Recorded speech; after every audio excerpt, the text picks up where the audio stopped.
Every disaster has a moment when it could have been stopped, a crossroads where someone could have stepped forward, closed the door, and prevented everything that came after. Methamphetamine had many of those moments, and every one of them was ignored. It didn't begin in a clandestine lab or a cartel stronghold. It began in sterile white rooms where scientists in pressed coats handled a substance they barely understood. At first, it was an experiment. Then it became a tool. And eventually, it became something far more dangerous, a poison whose potential was recognized early, feared early, and yet allowed to grow.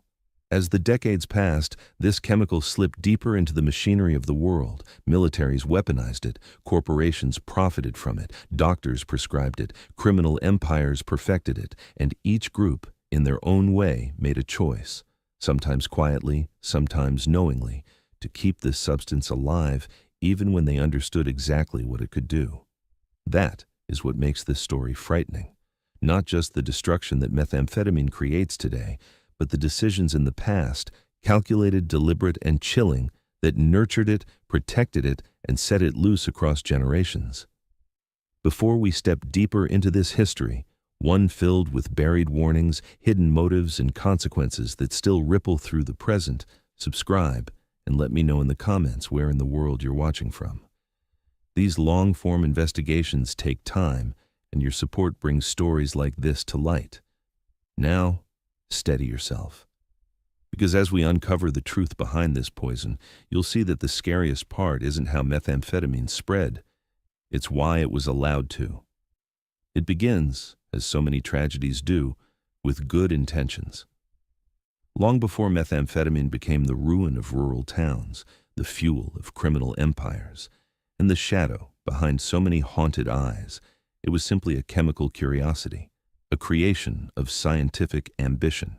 In 1893, when Japanese chemist Nagai Nagayoshi tinkered with the alkaloids of the humble ephedra plant, he could not have known he had just struck the match that would burn for more than a century. His discovery was elegant, efficient, and potent, a stimulant unlike anything nature had ever produced. But chemicals, once invented, develop lives of their own. The world didn't take notice right away. Methamphetamine sat quietly in scientific journals, waiting for someone bold or desperate enough to use it. That moment arrived in the decades that followed, when industries, governments, and doctors realized something remarkable. This little molecule could make people work harder, stay awake longer, and push past the limits that nature had set. Suddenly, methamphetamine wasn't a curiosity. It was an opportunity. By the 1930s, German pharmaceutical giant Temmler had packaged it into neat tablets and stamped a name on the front: Pervitin. It was sold without a prescription. Safe, they said. Effective, they promised. Housewives used it to clean faster. Students used it to study longer. Workers used it to earn just a little more money before collapsing into bed at dawn. And then came the generals. Hitler's military commanders looked at Pervitin and saw a weapon, a chemical that could turn exhausted soldiers into tireless machines. Blitzkrieg, the lightning war, was not fueled by steel alone. It was powered by millions of small white pills, carried into battle in cigarette tins and rations. Methamphetamine made men march for days without sleep. It made them fearless, relentless, detached. It stripped away hesitation, hunger, and doubt. Until it didn't. Because every stimulant has its shadow, and methamphetamine's shadow is long. German medics soon saw the consequences: hallucinations, heart failure, psychosis, soldiers collapsing mid-stride as the drug drained out of their bloodstream, leaving them hollowed out and shaking. But the machine had already been built, and it demanded fuel. So the pills kept coming. When the war ended, the world inherited something it wasn't prepared for: billions of tablets stockpiled in Japan, Germany, and beyond. Japan, devastated by defeat, poverty, and hunger, fell hard and fast. Methamphetamine, cheap, potent, and abundant, became both a coping mechanism and an escape. Students taking it to study, workers taking it to rebuild the nation, housewives taking it to quiet the grief of loss. Within just a few years, over 1 million people were dependent on the drug. And by the time the government tried to stop it, The damage was already woven into the country's social fabric. But the story doesn't end there. It never ends where you think it will. Because while Japan struggled through its post-war epidemic, the United States was writing its own chapter. A quieter chapter at first. A cleaner chapter, wrapped in white lab coats and pharmaceutical promises.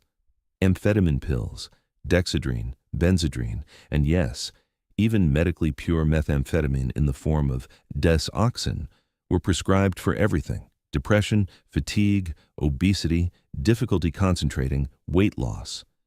Doctors gave them to truck drivers so they could haul freight across the interstate. They gave them to housewives who needed energy. They gave them to students who needed focus. No one questioned it. Not yet.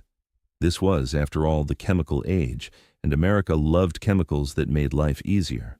But by the 1960s, methamphetamine had slipped quietly out the back door of the pharmacy and into the hands of the counterculture. Biker gangs began cooking crude batches in garages using recipes borrowed from wartime manuals.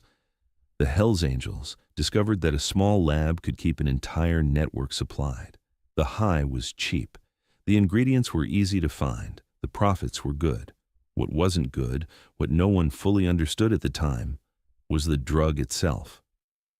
Homemade meth of the late 60s and 70s was filthy, toxic, and unpredictable. And yet, it spread like fire across the country, from California to the Midwest, from the outskirts of rural towns into big cities. It fueled parties, long nights, long weekends, and long declines into addiction and paranoia.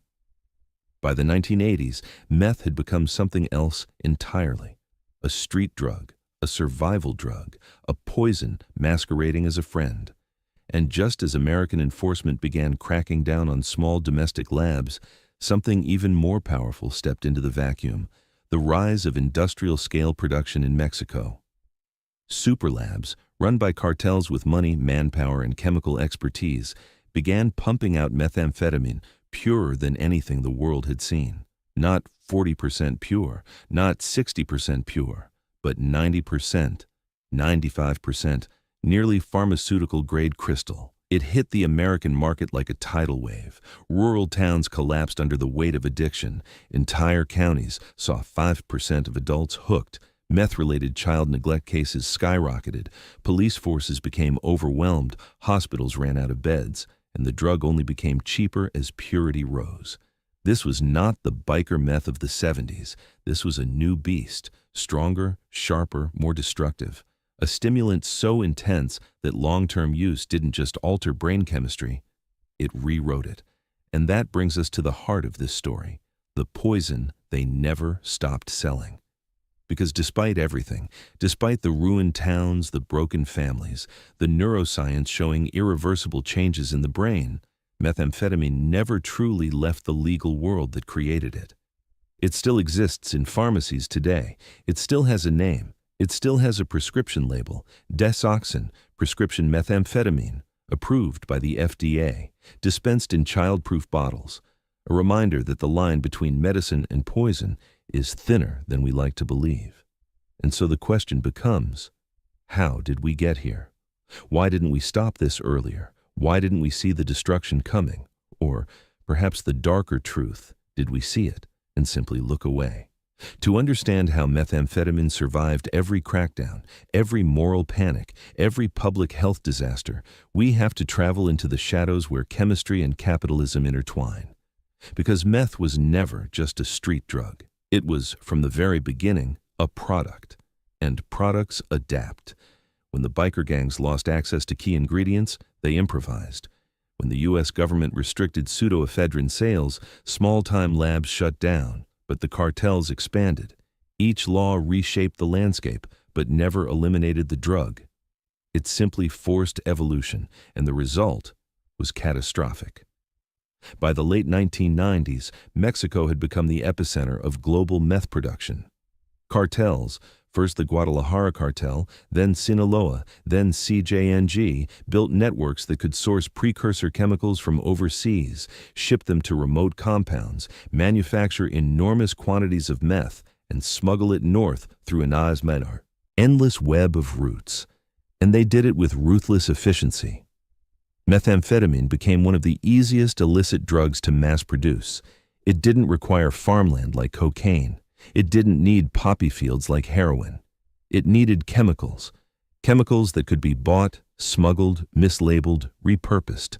While governments passed laws, the cartels studied loopholes. While hospitals filled with addicts, the cartels scaled up production. While communities tried to heal, meth became purer than ever before. By the early 2000s, the crystal on American streets was no longer 50% pure. It was often 95%, sometimes higher. This purity came with a devastating side effect, a new kind of addiction. Ultra-pure meth didn't just stimulate, it overwhelmed. It flooded the brain's dopamine pathways so intensely that the mind could not forget the high. The memory burned itself into neural circuits like a brand. A single hit could alter someone's life. A weekend binge could change their brain. A few months could turn dependence into devastation. And yet, even as the crisis grew, methamphetamine remained strangely invisible in the national conversation. Newspapers talked about opioids, politicians talked about fentanyl. But meth, the stimulant quietly unraveling entire regions, rarely made headlines. It was destroying lives in silence, parents neglecting children, workers losing jobs, communities collapsing under the weight of addiction. Meth didn't just kill people, it consumed their future long before it consumed their body. But the most alarming shift came when meth and fentanyl collided. For decades, the two drugs existed in separate worlds. Meth was a stimulant, fentanyl was a depressant. But around 2015, cartel chemists realized something. Users who combined the two stayed hooked longer, spent more, and needed higher doses to survive the roller coaster. The combination was lethal. Meth masked fentanyl's depressant effects, tricking the user into thinking they hadn't taken enough. Fentanyl masked meth's stimulant crash, pulling the user deeper into dependency. The result was a poison dance that claimed tens of thousands of lives each year. But even this was only part of the storm. Because while meth and fentanyl tore through communities, something quieter and stranger was happening inside the brain. Methamphetamine doesn't simply create addiction, it rewires the architecture of desire. Over time, the brain stops producing normal levels of dopamine. Receptors shrink. Pleasure becomes unreachable. Food tastes dull. Music loses warmth. Laughter doesn't land. Hugs feel distant. A sunset becomes a flat smear of color. This condition has a name, anhedonia, a world without joy. For many users, meth isn't just a craving. It's the only thing that makes life feel like life. And this is where the poison truly reveals itself. Because methamphetamine doesn't just destroy health or stability. It destroys hope. Hope is what keeps most of us moving. Meth takes that first. But the story of meth isn't just chemical. It's deeply, painfully human. There are the children removed from homes where meth was cooked in bathrooms and garages, children who slept beside toxic waste, children who learned to pour their own cereal, change their siblings' diapers, and stay silent during their parents' violent binges. There are firefighters who spent years responding to meth lab explosions, only to find themselves coughing blood years later from the toxic fumes they inhaled. There are paramedics who have revived the same user 6 times in a single month, each time wondering whether the 7th call will be a body rather than a rescue. There are officers who have walked into abandoned homes where the floors were sticky with chemicals and toys were still scattered across the living room. There are grandparents raising a second generation because their own children vanished into addiction. These aren't statistics. They're the invisible casualties of a drug that thrives in the cracks of society. And perhaps the darkest truth of all is this: methamphetamine did not spread because people were weak. It spread because people were hurting. The drug filled the gaps left by poverty, trauma, loneliness, and despair. Where there were wounds, meth found purchase. Some used it to work longer hours. Some used it to escape heartbreak. Some used it to silence the memories they couldn't bear to carry. Some used it simply because they had nothing else left. And the cartels knew all of this. They counted on it. But if methamphetamine is a poison, then why? After more than a century of destruction, does it still exist legally? Why does desoxin, pharmaceutical methamphetamine, remain FDA approved? The answer lies in a paradox that haunts modern medicine. The line between treatment and addiction is paper thin. Methamphetamine can help some people with ADHD. It can treat severe obesity. It can improve focus in cases where every other medication fails. But these benefits come with a warning label written in blood. The very same molecule that helps one patient rebuild their life can unravel another's completely. Desoxin remains on the market because medicine sees nuance. But history shows us what happens when nuance becomes complacency.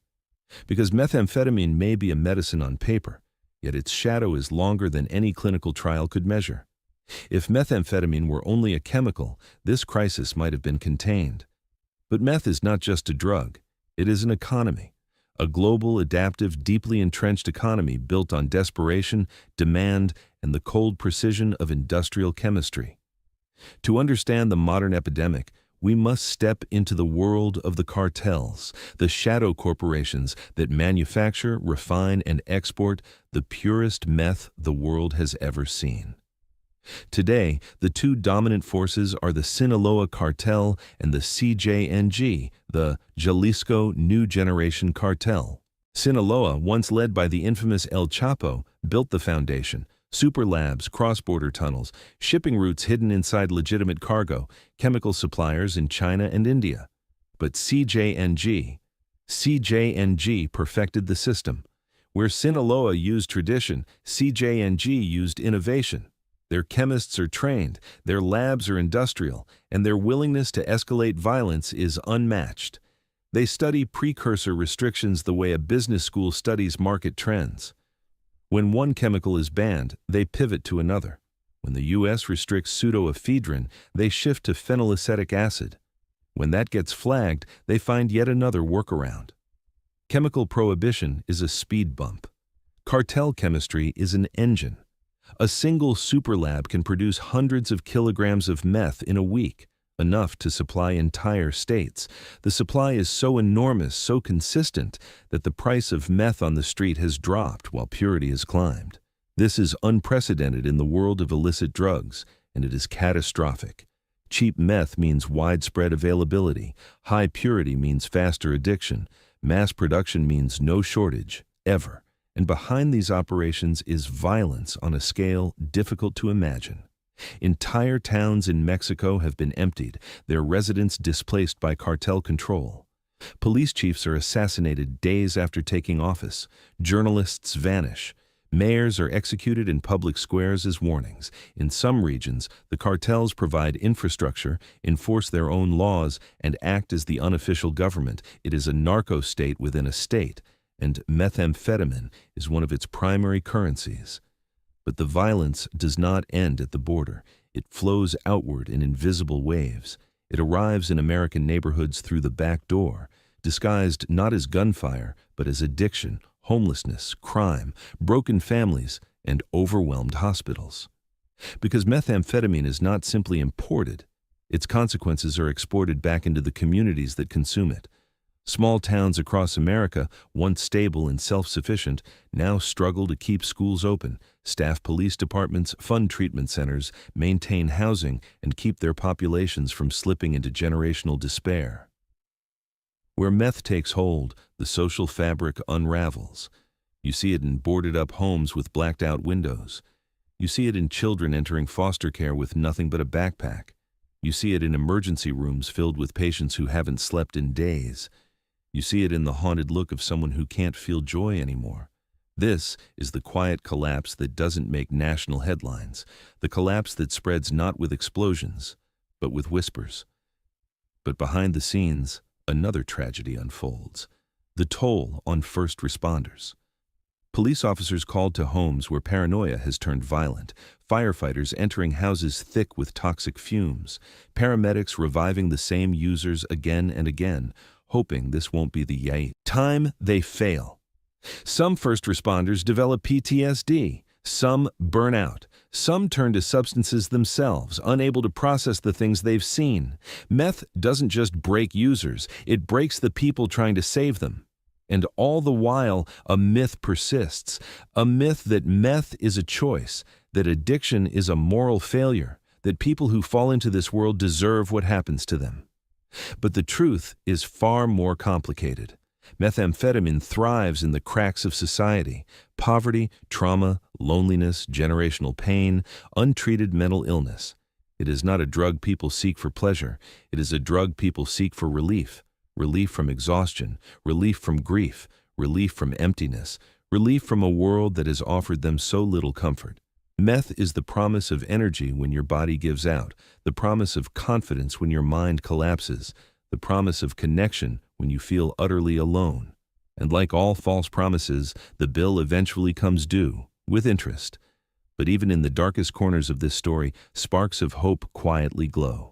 People recover, slowly, painfully, but beautifully. Communities rebuild, families reunite, brains heal inch by inch, and individuals who once lost themselves entirely can rise again with a humility and strength they never imagined possible. Recovery is not a miracle. It is a process, a long one, a brutal one, but a real one. And it begins with something deceptively simple: compassion. Compassion opens doors where punishment builds walls. Compassion sees a human being where stigma sees a failure. Compassion builds treatment centers where prisons once stood. If methamphetamine is the poison we never stopped selling, then compassion is the antidote we never invested in. Not a cure, but a beginning. To understand how we move forward, we must first accept a difficult truth. There is no single solution to methamphetamine. There is only a long road with many steps. For decades, governments treated drug addiction as a criminal issue. The strategy was simple: punish the user, arrest the dealer, intercept the supply. But the history of meth shows us one undeniable reality. Punishment does not heal a brain disorder, and prohibition does not end demand. It only changes where supply comes from. The war on drugs failed because it fought symptoms, not causes. So the question becomes, what does a real solution look like? It begins with reimagining addiction as a public health issue, not a moral failing. Methamphetamine rewires the brain. It alters behavior, cognition, and decision-making. Expecting someone to simply choose their way out of addiction ignores the biological reality. Healing requires time, support, therapy, structure, and resources, things jail cells cannot provide. Effective treatment means more residential programs, more outpatient clinics, more trained therapists, more long-term support, more harm reduction services, more affordable care, more compassion, not condemnation. It means reaching people where they are instead of expecting them to climb the mountain alone. Contingency management, reward-based treatment has shown remarkable success. Cognitive behavioral therapy has helped many rebuild their thought patterns. Meth-specific treatment models are emerging, grounded in neuroscience and empathy rather than shame. And in laboratories around the world, researchers are developing new tools, medications that stabilize dopamine pathways, vaccines that block meth from crossing into the brain, therapies that repair damaged neural circuits. Hope is not theoretical. It is being tested, refined, proven, slowly but surely. But treatment alone will not end this crisis. We must address the soil in which addiction grows: poverty, trauma, unemployment, isolation, mental illness, lack of opportunity. Meth thrives where hope is scarce. So if we want to starve the poison, we must feed communities again. Rebuilding towns hollowed out by addiction means investing in jobs, supporting families, strengthening schools, funding mental health care, restoring dignity to people who have lost so much. It means giving the next generation more than a drug to lean on. At the same time, law enforcement must shift its focus not toward the user, but toward the architects of the crisis: the cartels, the chemical suppliers, the traffickers who profit from suffering, the financial networks that launder billions in drug money, the corrupt officials who look the other way. Smart enforcement, not blanket punishment; precision, not panic; international cooperation, not isolated efforts. And through all of this, one change is more important than any law or policy. We must dismantle the stigma that surrounds addiction. Stigma isolates, stigma silences, stigma kills. It tells people they are worthless, hopeless, beyond saving. It convinces families to hide their struggles in shame. It prevents users from seeking help. It shapes political decisions that punish instead of heal. But when stigma breaks, humanity steps in, and recovery becomes possible.